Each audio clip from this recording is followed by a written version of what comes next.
chegamos à terceira unidade da nossa disciplina. Nesta videoaula, vamos abordar as distribuições discretas e contínuas, tendo como base a parte 1 desta unidade.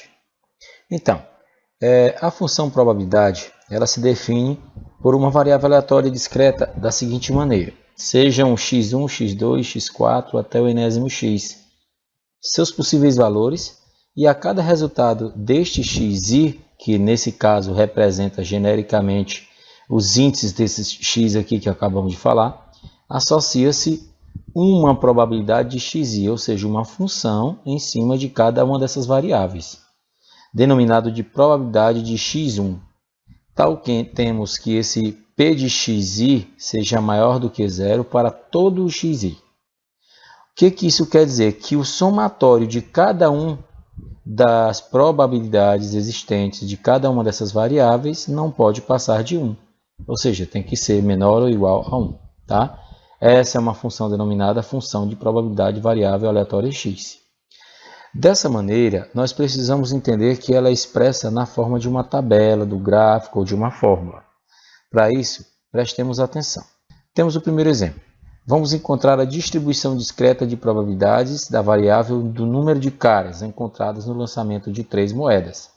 Entendamos que aqui é uma variável discreta porque você não pode ter cara e meia ou meia cara. Nós temos aqui valores que são identificados sem aproximação, digamos assim, tá?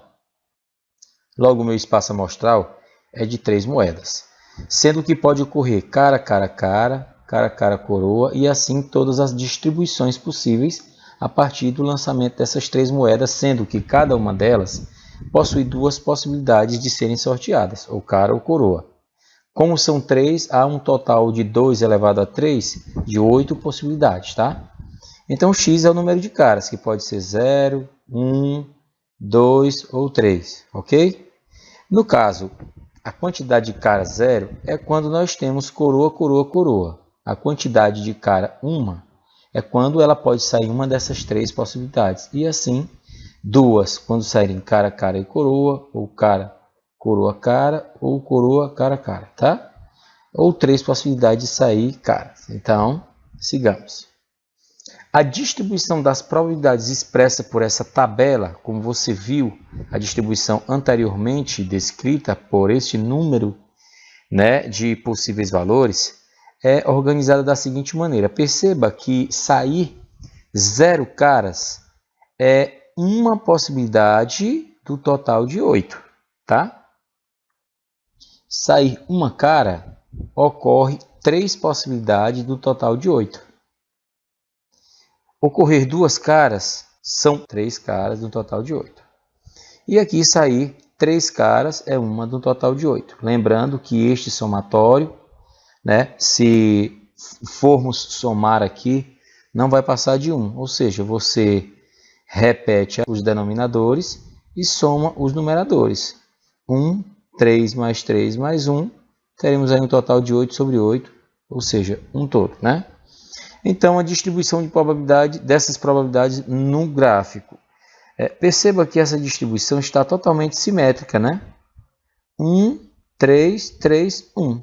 Dessa forma, podemos representar de maneira simétrica num gráfico que se aproxima, lógico, na forma de probabilidade, como sendo uma curva totalmente simétrica à média, digamos assim.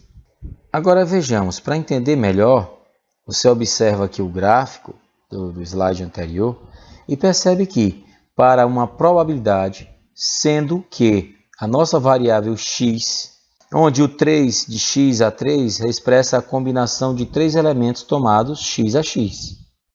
Se x for 2, por exemplo, você substitui este x por 2 e faz a distribuição na forma de combinação. A combinação que vimos na unidade anterior. Então, temos para x igual a 2, valores iguais a 3 sobre 8. Essa é a forma expressa como uma função da variável x igual a 2. Função de distribuição acumulada.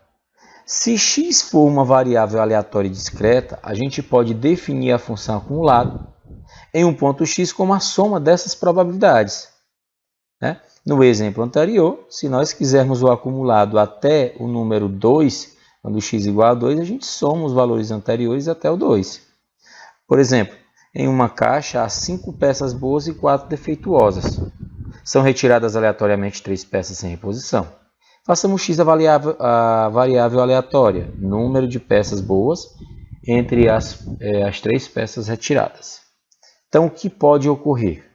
Os valores que podem ser de 0 até 3, onde o 0 é nenhuma peça boa.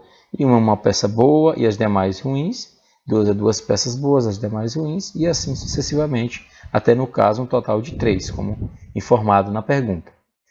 Para px igual a 0, substituímos como anteriormente, o 0 aqui, o x.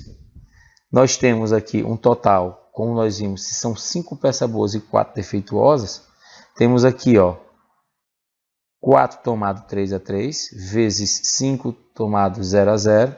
9 é o somatório e 3 também, tá?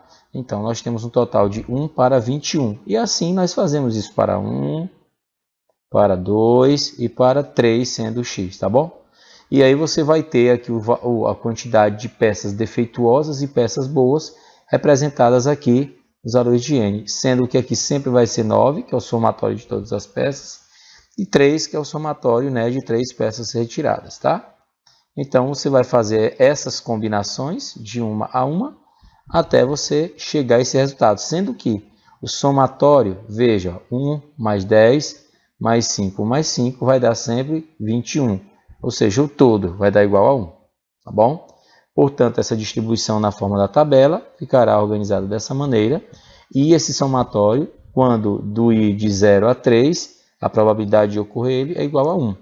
Então, podemos observar aqui pelo gráfico que existe um pouco de assimetria, né, em relação ao gráfico anterior. Sendo a média aqui 2, você não vai ter um zero, essa mesma probabilidade que ocorreu para o zero aqui, desse outro lado daquilo que a gente chamaria de média, sendo 2.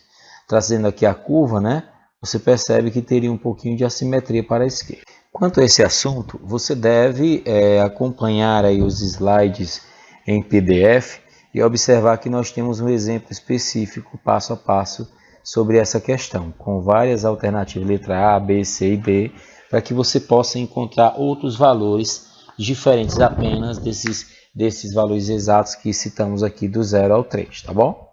Observe o slide em PDF, pesquise um pouco mais e se aprofunde, fazendo aí uma pesquisa, inclusive observando os materiais complementares. Aqui existe uma forma de você encontrar a média de uma variável aleatória discreta. Você tem uma média para uma população pequena, digamos assim, e aqui a média amostral, onde o xi e o fi vai ser a frequência, o xi a variável, e aqui o número de termos dessa variável, que pode ser representado de algumas formas, tá? Vejamos um exemplo dessa representação, onde i é o menor valor ali do x e o k é o maior valor, tá? E aqui a gente vai efetuar uma multiplicação entre o xi e a probabilidade desse xi ocorrer. Exemplo, considerar um jogo no qual se lançam 3 moedas não viciadas e se recebe $1 por cada moeda que apareça, cada cara que apareça, digamos assim. Quanto se esperaria ganhar se eu pudesse fazer um jogo apenas uma vez? Ou de outra maneira, qual é o valor esperado de cada jogada? A distribuição da probabilidade será da seguinte maneira. O número de caras pode ocorrer 0, pode ocorrer 1, 2 e 3. Então, se sair cara, vai ser recebido $0 por a quantidade de caras. Se sair uma, vai sair $1, 2, 2 e 3, assim sucessivamente. Bom, por que nós não fizemos essa pergunta em real? Porque nós retiramos de uma bibliografia e o livro trazia essa questão em dólar. Então, não vimos por que a gente tirar o nome dólar e colocar real simplesmente por ser a nossa moeda. Não tem um sentido próprio, né? Então, as probabilidades de que isso ocorra, você pode fazer igualmente fizemos na questão anterior. Sair 0 é 1 de total de 8, sair 1 é 3 de total de 8 e assim, da mesma forma com o que ocorreu na questão passada. Se você somar os numeradores, você vai ter 8 dividido por 8 também dá 1, tá bom? Então, para você calcular essa média, basta você pegar esse zero aqui e multiplicar pela probabilidade, né? Pegou 1 e pela probabilidade de sair 1, o 2, o 3 e assim sucessivamente. Quando você efetuar essa soma aqui, a média será 1,5, ok? O valor esperado é uma média a longo prazo. No caso, após várias jogadas, se esperaria ganhar 1,50, tá? $1,50.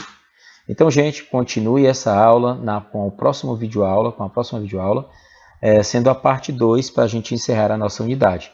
Não esqueça de deixar a sua dúvida no fórum, não esqueça de fazer uma pesquisa complementar e observar também as nossas sugestões de material, tá bom? Vamos lá!